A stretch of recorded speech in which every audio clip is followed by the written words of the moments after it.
The silence of Buddha. Welcome back everyone to Mind Podcast. The name of Buddha, Shakyamuni, means the silent sage of the Shakya Clan, or the silent sage of the Shakyas. The Sanskrit word muni means silent. Buddha also has the name Mahamuni. Maha means great, and Mahamuni means the great silent one, or the great sage of silence. Indeed, Buddha is a silent sage whose teachings aim to guide sentient beings to realms of peace and tranquility, calmness and serenity. All words age and disappear, they are born and die. Only silence is eternal and vibrant. The silence of Buddha from more than 2,500 years ago still remains within us today if we know how to see it and hear its echo within us.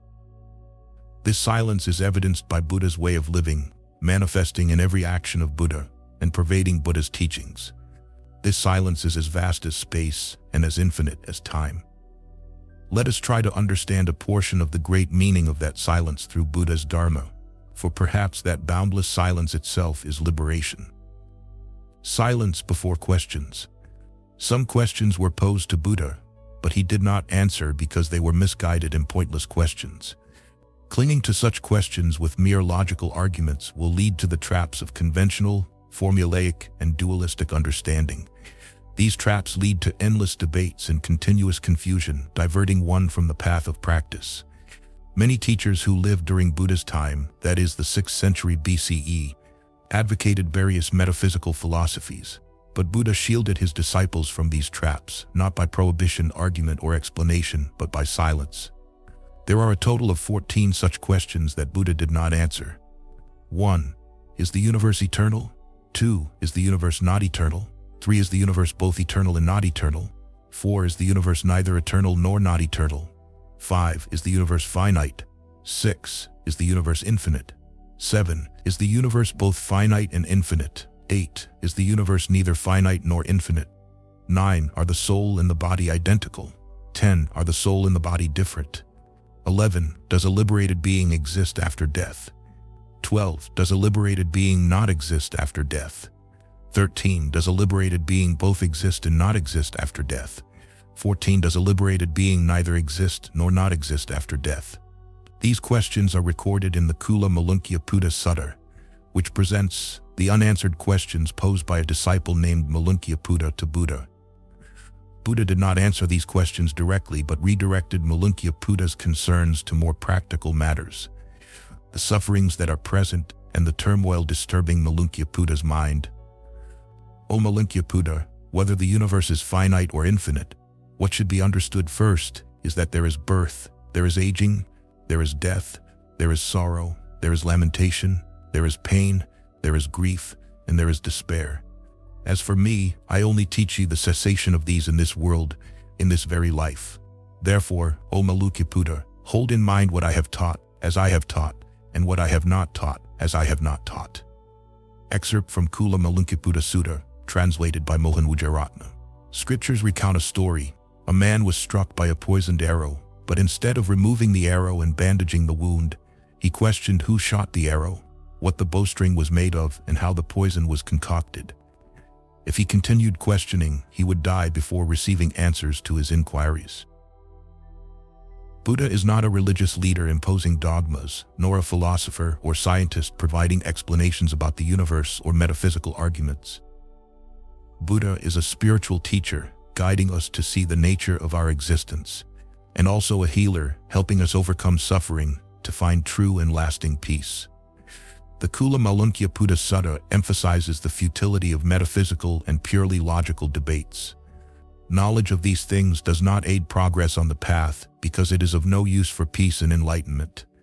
What is beneficial for peace and enlightenment, which Buddha taught to his disciples, are these truths: the reality of suffering, the origin of suffering, the cessation of suffering, and the path leading to the cessation of suffering. Excerpt from Kula Malunkya Sutta, translated by Etienne Lamotte. Instead of engaging in endless dualistic and conventional debates, Buddha brought Malunkya back to reality to directly perceive the true nature of existence. Buddha gave his disciple Malunkya, and also us today, a miraculous medicine, but did not mention the dimensions of the universe. When the medicine of Dharma has permeated our consciousness, dissolving the toxins of ignorance, The essence of the universe will appear clearly to us without needing to ask Buddha whether the universe is eternal. Silence is an open door, an infinite space. Rational questioning is a closed action, a form of dualism and bondage. By contemplating deeply, we will see the profound subtlety in the presentation and teachings of Buddha in the scriptures. For instance, the presentation of questions in the Kula Malankya Sutta. Each inquiry is raised sequentially with 4 questions. Is the universe eternal? Is the universe not eternal? Is the universe both eternal and not eternal? Is the universe neither eternal nor not eternal? If only one question is asked, is the universe eternal or not? The question will be incomplete, and its one-sidedness will lead to endless debate. The second part of the question, is the universe not eternal? The 2 presentations of the question reflect the opposing nature of dualism, yes and no. The third and fourth parts of the question, the universe is both eternal and not eternal, neither eternal nor not eternal, dissolve the entirety of the question, rendering the inquiry meaningless. In conclusion, a complete question already contains its answer. Buddha's silence is profoundly significant. Let's examine the above issue from another perspective. When Malankya asked Buddha whether the universe is eternal, he inadvertently fell into several errors. He viewed the universe as a clear-cut totality, while in reality, the universe is merely a composite of various elements. He perceived the universe as existing firmly, but the universe is merely a product of impermanence. He considered the universe as an entity outside of the mind, but in truth, the universe is merely a projection of the mind.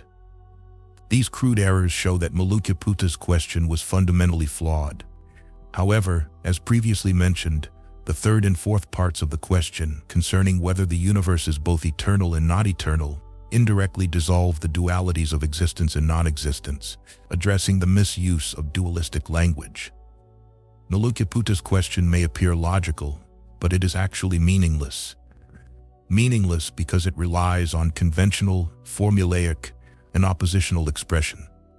Furthermore, to clarify for scientists and philosophers, Buddhists seek the absolute truth, a real truth of reality, free from the nature of illusion, impermanence, and change. This truth is called the absolute reality. They do not seek relative truths determined by observation, description, measurement, mathematical arguments, or scientific hypotheses, nor do they rely on purely rational arguments of philosophers. In summary, Buddha's silence is a method of cutting off purely rational thinking, breaking the conventional and formulaic nature of language, including the relative understanding of science and the purely rational understanding of philosophers. Understanding in Buddhism is a direct experiential knowledge discovered through practice and spiritual transformation, a supernatural, clear, and absolute understanding. This understanding is called wisdom, the silence of sensory perception. There is a highly important concept in Buddhism that relatively few people pay close attention to, the concept of the 6 senses, ayatana. Buddhism considers the brain as a sense organ like the others. For example, the ear hears sounds and the brain perceives thoughts and emotions. So what are the 6 senses? Eye sense, vision, eyes; ear sense, hearing, ears; nose sense, smell, nose; tongue sense, taste, tongue; body sense, touch, body; mind sense, thought and emotion; perception, brain. This classification and definition are unique to Buddhism. The concept of the 6 senses is central and simultaneously the object of practice because they are the source of all errors and disturbances. The usual classification includes the 6 senses, but detailed scriptures distinguish them into 12 types. Dvadasa ayatana. One side is the 6 sense organs, and the other side is the 6 types of objects perceived, collectively called the 12 worlds or realms of sensory knowledge. The 6 sense organs are called the 6 internal sources of knowledge, grahaka, including the source from the eye, caksarayatana, the source from the ear, srotrayatana, from the nose, granayatana, from the tongue, jivayatana, from the body, from the mind, mana ayatana. The 6 external objects, graya, of perception are forms, rupayatana; sounds, sabdayatana; smells, gandhayatana; tastes, rasayatana; textures, hard, soft, hot, cold, sprastavyatana; mental objects, dharmayatana.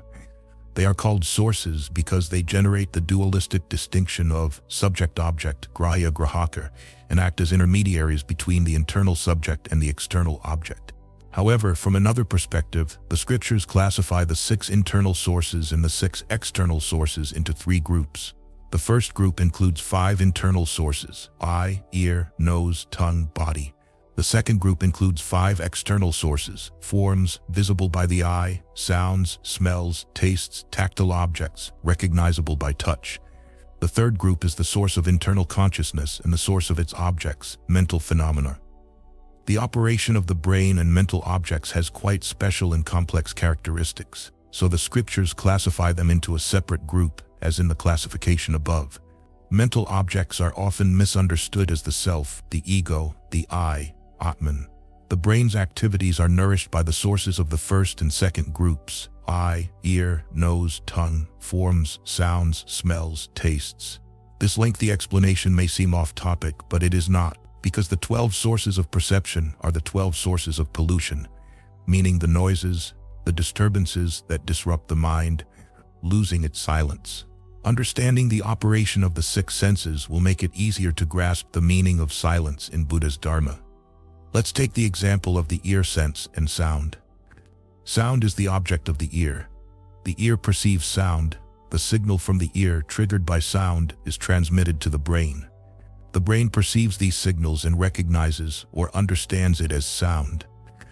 Sound consists of waves of various frequencies from low to high, and the ear can only perceive a certain range of these frequencies. A hard-of-hearing person cannot hear very faint sounds, and a deaf person cannot perceive sound at all. A congenitally deaf person has no experience of sound. A person who is distracted, even if sound stimulates the ear and the ear transmits the signal to the brain, the mind sense does not perceive it because the distraction covers it up. When the brain perceives the signal from the ear and understands it as sound, this understanding is the most initial interpretation arising from the mind sense or perception. The interpretation by the brain or perception, or more generally the mind, does not stop there. Why? Because some sounds are pure noises. Some are curses, laughter, cries, songs, music, praise, criticism, soothing words, stabbing, gunfire, explosions. The recognition and meaning of these sounds are interpreted by the mind sense. The interpretation does not stop at these forms of understanding because emotions automatically arise in relation to the interpretation of signals, such as joy, sorrow, interest, anger, desire, hope, anxiety, fear, horror, etc. These emotions further cause disturbances in the mind, which then translate into physical reactions and result in behavior. The silence of the mind, or the 6th sense, is a state that eliminates all levels of interpretation mentioned above. A mind that perceives the external world through the 6 senses but does not interpret anything is a peaceful, calm, and completely tranquil mind. Emotions caused by the 6 senses interpretation lead to attachment or aversion, which then lead to intentions, and from intentions arise deliberate actions. The Sutra of 42 chapters records the words of Buddha Kassapa, a past Buddha, as taught by Buddha Shakyamuni. Desire arises from intention, attachment, or aversion. Intention arises from thoughts, interpretation. If both intention and thoughts become calm, silent, there will be no colored desire and no deliberate actions. The above verses summarize the process of the pulling force of interpretation arising from the 6th sense, which is the mind or consciousness. The silence of meditation. One of the goals of meditation is to reveal a calm and peaceful mind, samatha. How does this peaceful and calm state of mind relate to the operation of the 6 senses? Practicing meditation or Zen is a method that helps the mind to settle, or in other words, to stop thinking. Understand that not thinking in this context means not letting the mind be controlled by a continuous chain of thoughts and emotions. Thus, the state of settled mind and not thinking is essentially silence. The silence of the mind in Zen Buddhism is an original or pure state before being disturbed by intentions, desires, thoughts, and concepts, meaning all forms of interpretation. A mind that is not disturbed by any form of interpretation is a truly balanced, silent, and clear state. This state represents the cessation of the following process: perception, interpretation, thought, emotion, intention, language, and deliberate actions.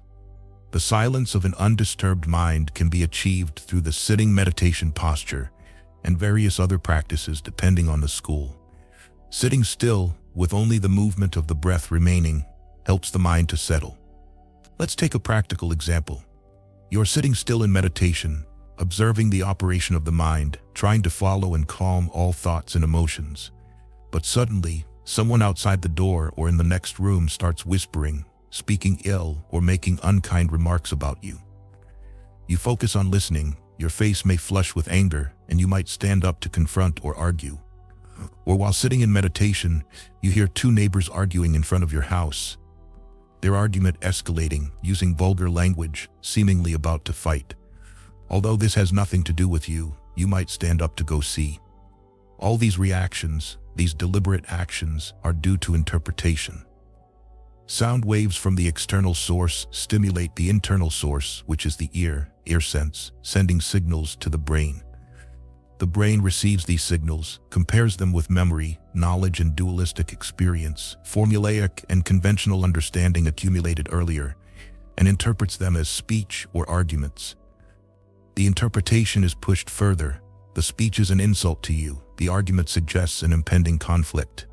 These interpretations lead to emotions, anger because of the insult, curiosity about the upcoming fight. These emotions, like anger and curiosity, transform into deliberate actions, making you abandon the meditation posture and stand up. Why is it important to identify such actions as deliberate? Because all deliberate actions create karma, and karma means action. There are non-deliberate actions such as digestion, burping, coughing, blinking, stretching limbs. These actions are called neutral. Although neutral, they still create karma, but the karma generated is very small, almost negligible. Every movement creates consequences except for complete silence, an absolute non-violent state of both body and mind, which does not generate karma. So how can a person meditating avoid being disturbed by external circumstances and stand up? They must stop the process of interpretation arising from the sixth sense. We cannot stop sound waves, prevent the ear from receiving these waves, or stop the brain from receiving the signals. This example can be applied to other senses like sight, smell, etc. In short, the operation of the six senses in relation to the external environment remains in its normal operating condition, but interpretation does not occur. The meditator remains fully aware of the contact of the mind with the external world, but emotions and intentions do not manifest. When one is aware of and controls the six senses, a meditator can keep the mind balanced and calm in any situation, even during normal activities, meaning not needing to sit still. This person can be working, walking in a market, on the street, amidst the noise and chaos of the external environment, but the mind remains silent, serene, as if working or walking in a peaceful, tranquil, and radiant realm. It is important to clarify that this state is not one of unconsciousness or sensory paralysis, but rather a state of expanded and heightened awareness of the six senses, a state of true mindfulness, different from distraction or insensitivity, such as being deaf, blind, or comatose. Coma, or damaged senses that do not register signals, is a silent state of death, not the silence of an awakened mind. Koans and the silence of Zen Buddhism. Zen Buddhism is a practice centered around silence, thoroughly implementing silence, and minimizing conventional and dualistic language. Aside from the basic Mahayana Buddhist scriptures used in Zen, the scriptures, roku, specific to this school mainly consist of anecdotes, short dialogues, mondo, and especially koans koan. The term koan originates from the Chinese gongdan, Korean kongdan, and Japanese koan, but the word does not appear in classical scriptures in Sanskrit or Pali. Koans are a novel application of the Buddhist teachings that emerged during the widespread development of Zen in China, particularly from the 6th century and especially from the 10th century to the present day. Koans consist of thousands of stories or short statements and quotations from scriptures, compiled into collections such as the Blue Cliff Record, the Gateless Gate, the Book of Serenity, and the Record of Linji. Zen texts list a total of 1,700 koans, with about a third still regularly used in practice today. Modern Zen masters continue to create new koans. Each Zen student, upon taking refuge, is often given a koan by their teacher. So what exactly is a koan? Literally, the word koan means a public case or record of a public legal decision. In Zen Buddhism, a koan is a method used for spiritual practice. The teacher gives the student a koan, and the student is free to explore, contemplate, and find their own solution. A koan can be seen as a form of dialogue between teacher and student, but its primary purpose is not dialogue, since the meaning of a koan often defies logic, seems nonsensical, surprising, or absurd. Overall, it transcends all reasoning, conventional understanding, and ordinary logical processes. A koan might simply be silence, a single word, a harsh statement, or a very violent gesture from the teacher, even physical blows to awaken the student. Here are a few examples of koans. Does a dog have Buddha nature or not? A koan by Master Zhaozhou. The sound of one hand clapping, a koan by Master Hakuin.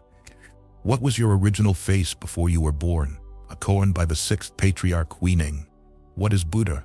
3 pounds of flax, a koan by Master Dongshan. If you meet the Buddha, kill the Buddha. If you meet the patriarch, kill the patriarch, a koan by Master Linji. Whenever anyone asked Master Guizhong a question, he would simply raise one finger. One day, a layperson asked the novice what the master had taught him. The novice raised one finger. Master Guizhong heard about this, called the novice, grabbed his hand, and cut off the finger. The novice ran away screaming, blood gushing. The master chased after him, then suddenly shouted. The novice turned around and the master raised one finger. The novice suddenly attained enlightenment. The unexpected, abrupt, and illogical nature of koans aims to stop the conventional interpretation of the mind. The bewildering and absurd nature of a koan pushes the mind into silence, breaking free from all attachment to standards. If a Zen student continues to cling to pure logical reasoning or formulate thinking, the koan will have no effect. In Zen Buddhism, words hold no significance and cannot be used to solve koans. Questions like, does a dog have Buddha nature? The sound of one hand clapping, the original face before birth, etc., have no appropriate answers. What is Buddha? 3 pounds of flax.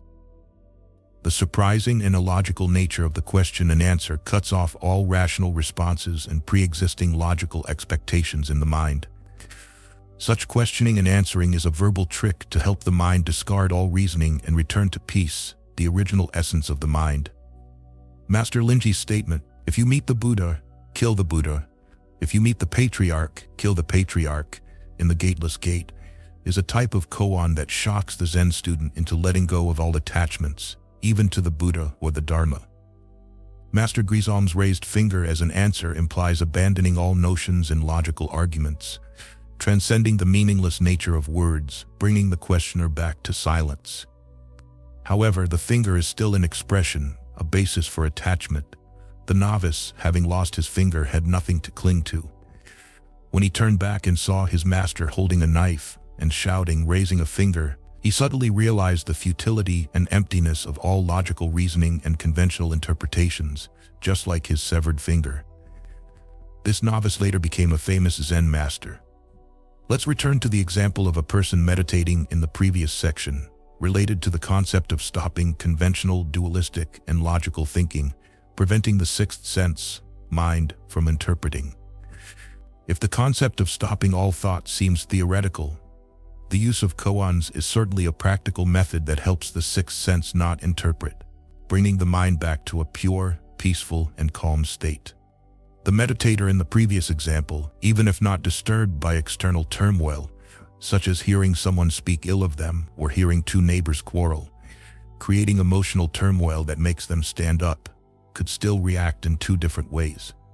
The first attitude is to keep the mind calm and peaceful despite hearing someone speak ill of them with malicious intent and falsehood, or hearing two neighbors arguing. If they can maintain a clear, calm mind, the sixth sense perceives the sound or speech but does not interpret, and the silence in the mind remains absolute and infinite. This is the reaction of an arhat. The second attitude is for the meditator to develop boundless compassion and sympathy for the person speaking ill of them with malicious intent, pitying them for being entangled in negative karma, and for the neighbors arguing, feeling compassion for them as they are prey to emotional turmoil, shaking with anger and ready to fight. These emotions, although positive in nature as compassion, are still emotions and will continue to bind the meditator in the cycle of rebirth. This compassion is the reaction of a bodhisattva. Not speaking is the Buddha's speech. The Lankavatara Sutra is an important Mahayana Buddhist scripture, presenting Buddha nature and enlightenment beyond all dualistic concepts of language. This sutra clearly states, from enlightenment until nirvana, the Buddha has never spoken a word, nor will he ever speak a word, because not speaking is the Buddha's speech. What does this mean? It means that all the Dharma the Buddha taught relies on dualistic and conventional language.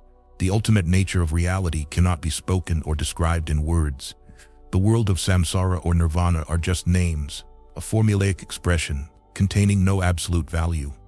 Without the opposing world of nirvana, samsara or the cycle of rebirth means nothing, and vice versa. White and black, existence and non-existence, good and bad, subject and object. Opposing each other in pairs is the dualistic nature of all our conventional understanding. Using dualistic language to convey and interpret understanding means that understanding is no longer understanding, as it cannot adequately describe suchness or the true and ultimate nature of reality. Only practice, the silence of meditation, and pure spiritual intuition, free from ignorance, can realize the absolute truth or the true nature of all phenomena. That is, all objects and events governed by the law of causality and impermanence, constantly changing around us. The above discussion captures what is found in the Buddha's Dharma. However, the Buddha also directly taught through silence. Once, on Vulture Peak, before a large audience eagerly waiting to hear him speak, the Buddha simply held up a flower and remained silent. Everyone was puzzled, except for one disciple, Mahakasyapa, whose face suddenly lit up with a smile. Upon seeing the flower and the Buddha's silence, Mahakasyapa was awakened and attained enlightenment. The Buddha then said to Mahakasyapa, "I possess the true Dharma I, the marvelous mind of nirvana, the true form of the formless, the subtle Dharma gate, not dependent on words and letters, but a special transmission outside the scriptures. This I entrust to Mahakasyapa."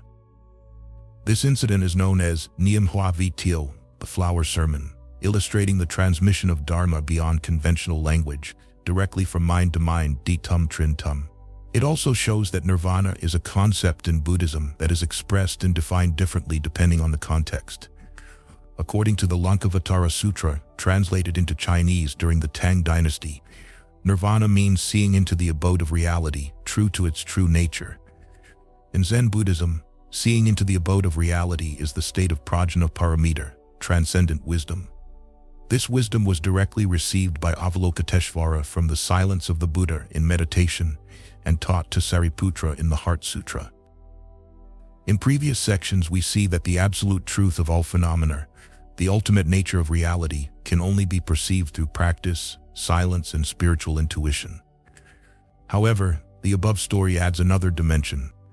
This ultimate nature of reality can only be transmitted through silence, from enlightened mind to awakened mind, such as the direct reception between the enlightened mind of the Buddha and the awakened mind of Mahakasyapa. After the Buddha's passing, Mahakasyapa was considered the leader of the Sangha and the first patriarch of Indian Zen Buddhism. The transmission of the robe and bowl continued until the 28th patriarch Bodhidharma, 470 to 573. In 520, Bodhidharma traveled by sea to Guangzhou to spread the teachings in China, meeting with Emperor Wu of Liang in Nanjing but failing to convince him. Bodhidharma then crossed the Yangtze River to Luoyang and took residence in the Shaolin Monastery on Mount Song. He spent 9 years in silent meditation, facing a wall, until Huike approached him, seeking to become his disciple. Bodhidharma became the first patriarch of Chinese Zen Buddhism, and Huike was later transmitted the teachings and became the second patriarch. The silence of Huike.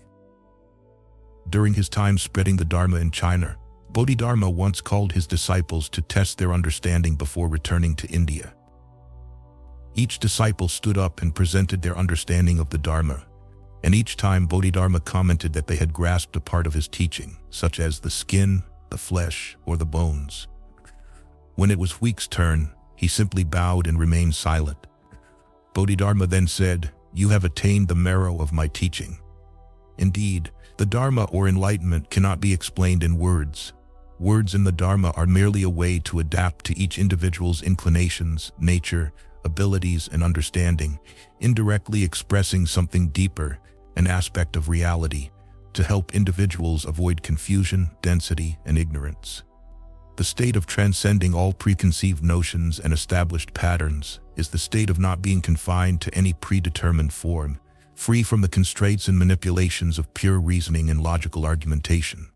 Logical reasoning and argumentation, if directed inward, lead to confusion and dead ends. If directed outward, lead to endless and futile debates. If one understands the silence of the Buddha, all worries and questions driven by the desire to understand will disappear. It is the ego that makes us crave, even for understanding. Although noble, the craving for understanding still leads to attachment and fear. Fear of our ignorance, the same fear that made Malunkyaputta stop meditating to ask the Buddha whether the universe is eternal or not. Understanding the silence of the Buddha, we will feel truly at peace, as if sitting beside the Buddha in his silence. The non-expression of the mind is not a dead end.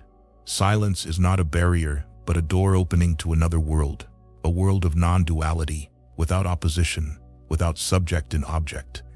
In that world, there are no arguments, no debates, no inner self, and no external environment. In that world, one can converse with flowers, hear the sound of insects in the grass, the shifting of a grain of sand in the desert, and even the conversations between the stars. One will understand the deep interconnection in the most profound form. A flower, a star in the sky, or a grain of sand in the desert is no different from oneself. They are within us, and we are within them, all merging and harmonizing together. Here is a poem from Dogen, 1200 to 1253, a great Japanese Zen master, translated as follows. In the gentle spring breeze, petals fall. The words I chant, who could guess, are the songs of the flowers. The silence of a Tibetan monk. In the latest book by French scholar Alain Grossray, spanning over 900 pages entitled The Great Book of Buddhism, Le Grand Livre de Bouddhisme, Albin Michel Publishing, released in late 2007, a debate between a Korean Zen master and a Tibetan master is recounted. This meeting took place in the 1970s in the United States between Korean Zen master Song San and Tibetan monk Kalu Rinpoche. Buddhist experts and American Buddhists attended, paying close attention and anticipating the outcome of the debate between these two profound Buddhist teachers. Each master was accompanied by a large number of disciples dressed according to their respective traditions. The session began with great solemnity and formality. The Korean Zen master started, possibly intending to use Zen questioning techniques to test the Tibetan monk. He took an orange from his sleeve and asked Kalu Rinpoche, "What is this?" The audience looked at the orange and then stared at the Tibetan monk, waiting for an answer. But Kalu Rinpoche sat in meditation posture, silent and unmoving, showing no sign of response. The Korean master stood up, brought the orange close to the Tibetan monk's face, and shouted, "What is this?" Kalu Rinpoche remained silent. After a while, he leaned over to his interpreter and whispered a few words. The interpreter then announced to the audience, "Rinpoche says, what is the issue? There are no oranges in Tibet." The meeting ended abruptly and unexpectedly.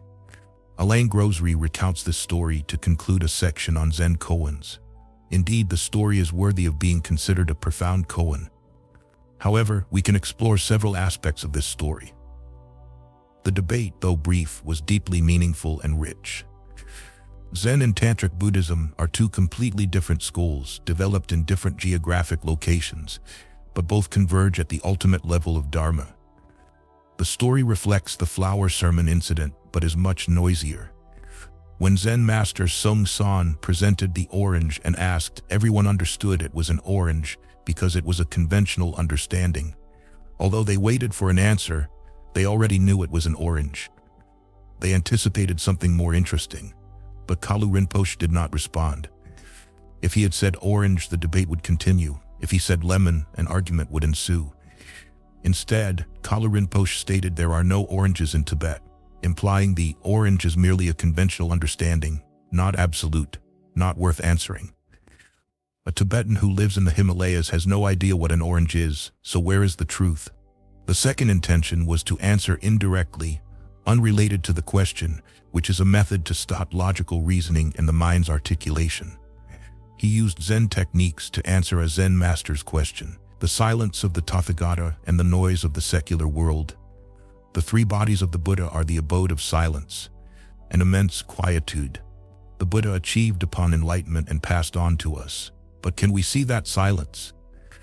The opening lines of the Diamond Sutra describe the Buddha as a simple monk, begging for food, eating, quenching his thirst, then sitting under a tree with a peaceful and calm mind.